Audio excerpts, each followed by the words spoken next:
Eu tô aqui na Eu casa de um sou o irmão presbítero, Dodô, que vou aqui contar no minha povoado Baixão. Olha história. o presbítero aí, Amo a ó. Deus e sou Viu? poeta, estou renovado agora.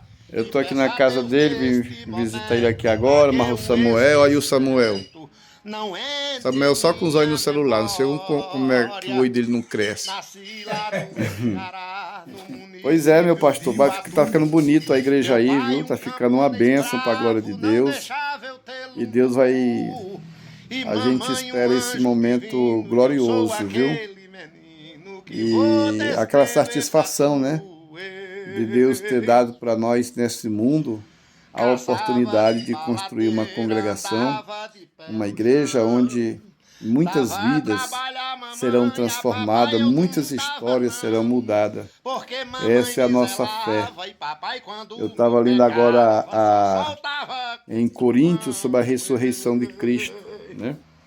A Nos ressurreição de mudamos Cristo pra que é cidade, a mas base nunca me sólida da nossa fé, da adaptei. nossa crença. Esse meu jeito complexo, porque eu sou assim, não Peço aos meus sei. amados irmãos que orem Contando por aqui a nós em nome de verdade, Jesus, com 12 anos de porque idade, pra bem longe eu nós viajei. não sabemos nem como agradecer a Deus por vocês Deixei a existirem em minha nossa vida, família, em nossa papai, história. mamãe, meus irmãos. Eu posso dizer que Acho agora que o que eu estou destino aprendendo sobre quis missões, fazer uma separação, porque eu não vi e ainda eu me esforço tanta tentando disponibilidade de unir o que a companheiros vida da quis região dividir. piauiense. Dentro do Aqui meu também tem muitos coração, homens capacitados e que têm conheci condições muitas cidades financeiras, dos estados condições também. Muitas também pessoas braçal, bonitas ministerial que de a nos mim ajudar me nessa quero conquista de bem, almas para o reino de mas Deus. perdi minha mãe Mas não vejo querida, disponibilidade. rainha da minha E vocês de vida, tão que eu longe, não dava de por tão ninguém. distante, de outras terras, só faz me lembrar do Salmo 118, versículo 7, que diz: Deus está comigo através daqueles que me ajudam. Estas foram as palavras do salmista quando reconheceu que ao seu auxílio veio pessoas enviadas por Deus. Eu quero dizer ao amado pastor que Deus também está preparando companheiros que também vai te ajudar no teu ministério, nas grandes construções, nas grandes conquistas e realizações da obra de Deus no teu trabalho.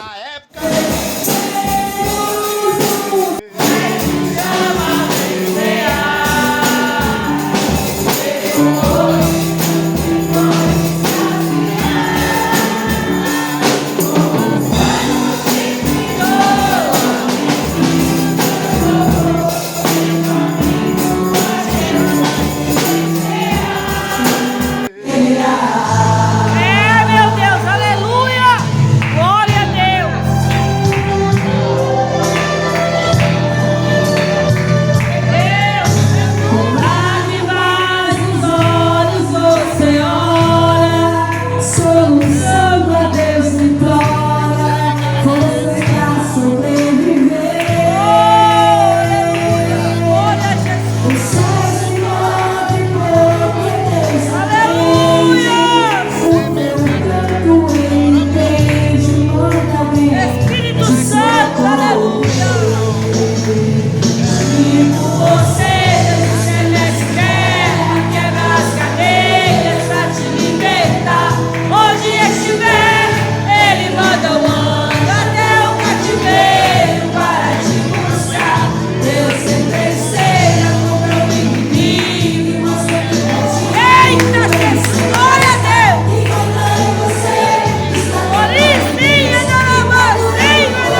Quero deixar para os meus amados irmãos Provérbios capítulo 22, versículo 9, que diz: aquele que é de bons olhos será abençoado na terra, porque deu do seu pão ao próximo.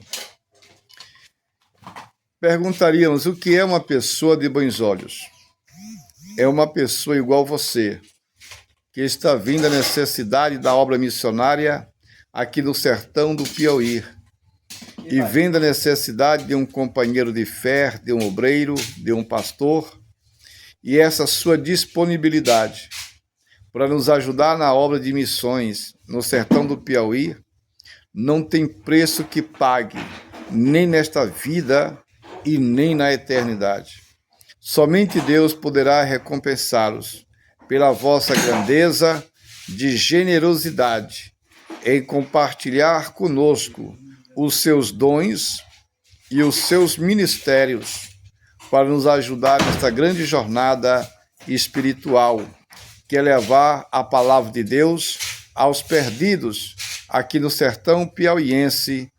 E eu quero acreditar que você estará aqui conosco também. Deus abençoe.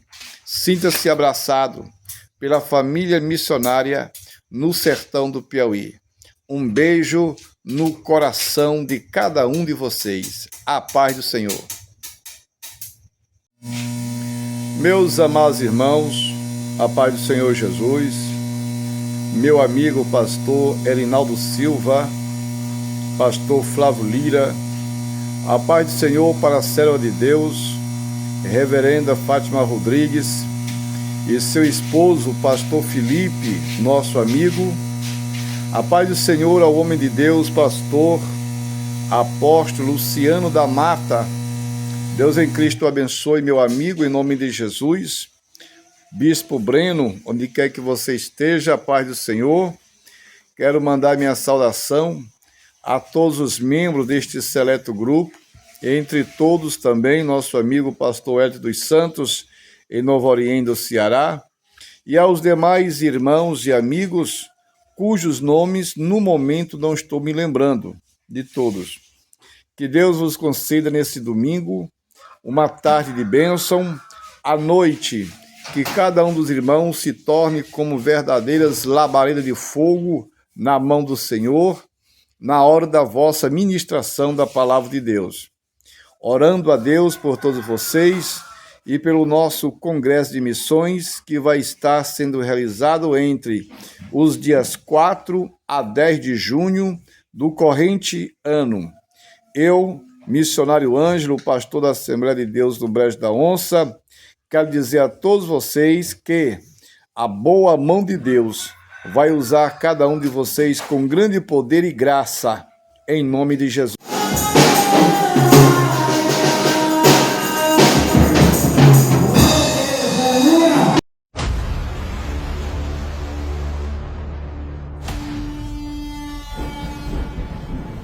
Cinco coisas que aconteceram depois que Jesus morreu. Número 1. No momento em que Jesus morreu na cruz, algo notável aconteceu na natureza. Conforme podemos ver em Mateus 27:51, a terra tremeu e as rochas se dividiram. Isso nos mostra que a própria criação reagiu ao evento da morte de Jesus.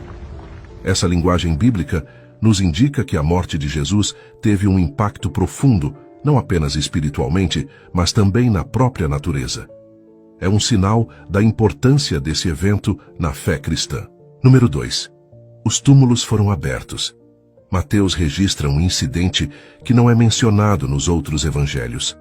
Os túmulos foram abertos e muitos corpos dos santos, pessoas de Deus que haviam falecido, foram ressuscitados e saíram dos túmulos após a ressurreição de Jesus. Eles foram para a cidade santa de Jerusalém e apareceram para muitas pessoas. Mateus 27, 52 e 53. Houve um terremoto que causou danos nas tumbas que eram feitas de pedra. A ressurreição desses corpos só pode ser atribuída à ação direta de Deus. Isso indica que Deus estava envolvido no terremoto, devido às características geológicas da Palestina, que está localizada em uma grande falha sísmica. Um terremoto não seria um evento incomum nesse contexto, mas a abertura das tumbas é um testemunho significativo do significado da crucificação de Jesus. Os eventos descritos por Mateus enfatizam a vitória sobre a morte que Jesus alcançou através de seu sacrifício na cruz. A ressurreição desses santos e sua aparição em Jerusalém testemunham de forma impressionante o trabalho realizado por Jesus na cruz e sua ressurreição. A expressão povo santo provavelmente se refere a figuras piedosas do Antigo Testamento, heróis e mártires da história de Israel, que foram escolhidos para testemunhar milagrosamente esses eventos. Sua aparição em Jerusalém é um testemunho eficaz do trabalho de Jesus na cruz e sua vitória sobre a morte. A ressurreição desses santos antecipa o ensinamento de Paulo sobre Jesus sendo as primícias dos mortos. Isso significa que assim como Cristo foi ressuscitado, aqueles que são de Cristo também serão ressuscitados com corpos imortais e incorruptíveis em sua vinda. 1 Coríntios 15, 20 a 23. A morte de Jesus possibilitou um novo dia, um dia em que a morte foi derrotada e a ressurreição para a vida eterna se tornou possível. No entanto, é importante observar que a ressurreição desses santos ocorreu após a ressurreição de Jesus. A Bíblia não nos diz se esses santos ressuscitados morreram novamente ou foram levados ao céu com o Senhor Jesus. É importante entender que Mateus quis mostrar que o terremoto ocorreu no mesmo dia em que Jesus foi crucificado e revelado como ressuscitado. O poder da nova vida em Jesus era tão forte que trouxe alguns dos santos de volta à vida que haviam morrido. Esta é uma passagem incomum no Evangelho de Mateus, e não encontramos informações adicionais sobre ela em outras fontes. Número 3. O véu do templo rasgou-se. Em Mateus 27, 50 e 51, após Jesus gritar com grande angústia e entregar seu espírito, o véu do Santo dos Santos do templo foi rasgado em dois, de cima para baixo. Isso aconteceu imediatamente após a morte de Jesus. O véu era uma cortina que separava a área sagrada do templo da parte mais sagrada, conhecida como Santo dos Santos. Essa separação simbolizava a distância entre Deus e os seres humanos. No entanto, quando o véu foi rasgado, isso significou que a barreira entre Deus e as pessoas foi removida. Antes desse evento, apenas o sumo sacerdote podia entrar no Santo dos Santos uma vez por ano. E mesmo assim, ele só podia fazê-lo com o sangue de animais como oferta pelos pecados. Mas agora, por meio da obra de Jesus na cruz, todos os crentes têm acesso ao Santo dos Santos. Isso é explicado em Hebreus 10, 19 e 20, que diz que temos confiança para entrar no lugar santo pelo sangue de Jesus, por um caminho novo e vivo que ele abriu para nós através do véu, que representa o seu corpo. Agora, como crentes em Jesus, somos capazes de nos aproximar de Deus com confiança. O rasgar do véu foi um sinal poderoso de que o sacrifício de Jesus na cruz era suficiente para perdoar os pecados e permitir o acesso direto a Deus.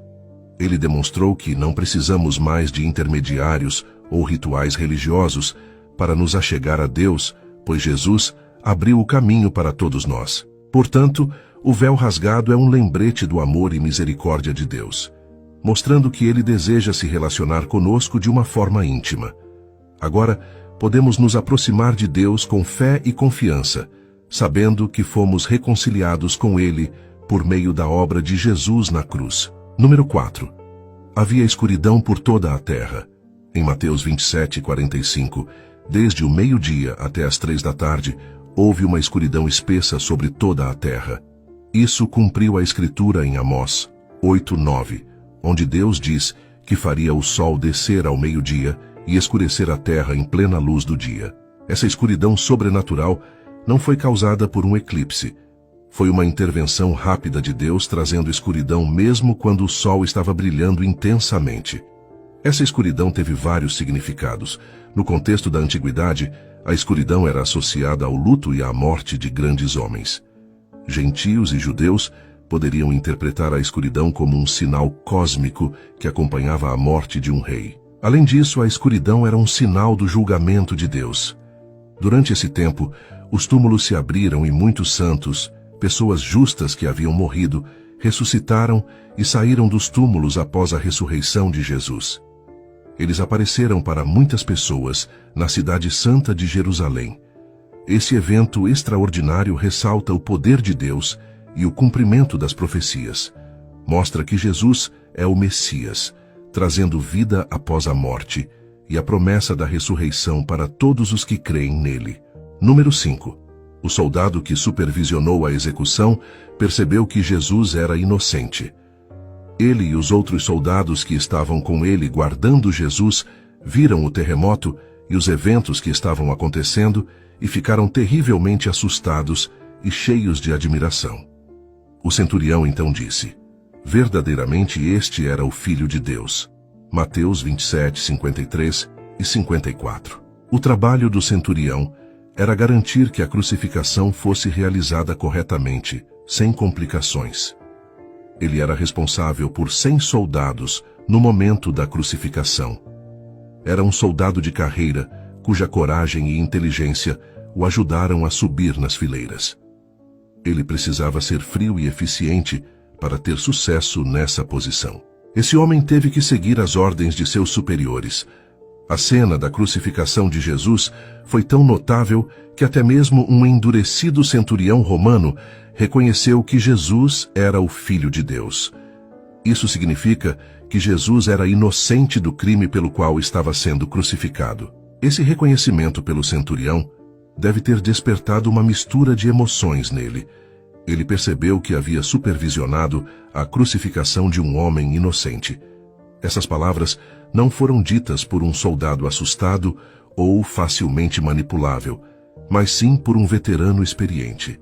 Alguém que tinha visto muitos homens sofrerem fins horríveis e era responsável por matá-los. Esse centurião estava ciente da forte condenação dos líderes religiosos judeus que colocaram Jesus na cruz por blasfêmia.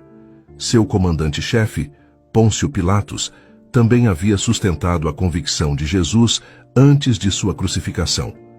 O centurião reconheceu os argumentos a favor de Cristo, que eram esmagadores. Ele testemunhou a resposta de Jesus à injustiça que ele foi forçado a suportar pelas mãos dos seus próprios compatriotas, através do julgamento e da crucificação.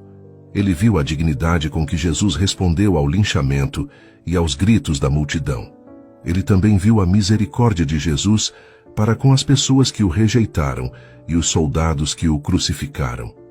Esses eventos combinados levaram o centurião a declarar que Jesus era o Filho de Deus. A resposta do centurião foi uma conclusão baseada em tudo o que ele testemunhou durante a crucificação e a morte de Cristo.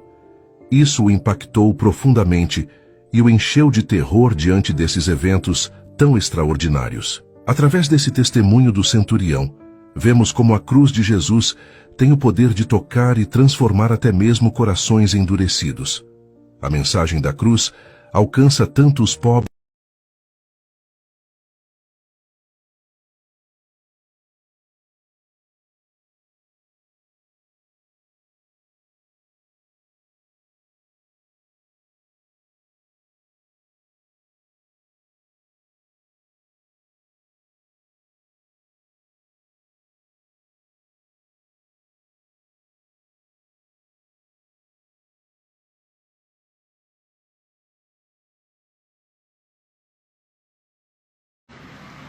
Eu sou o irmão Dodô, que vou contar minha história.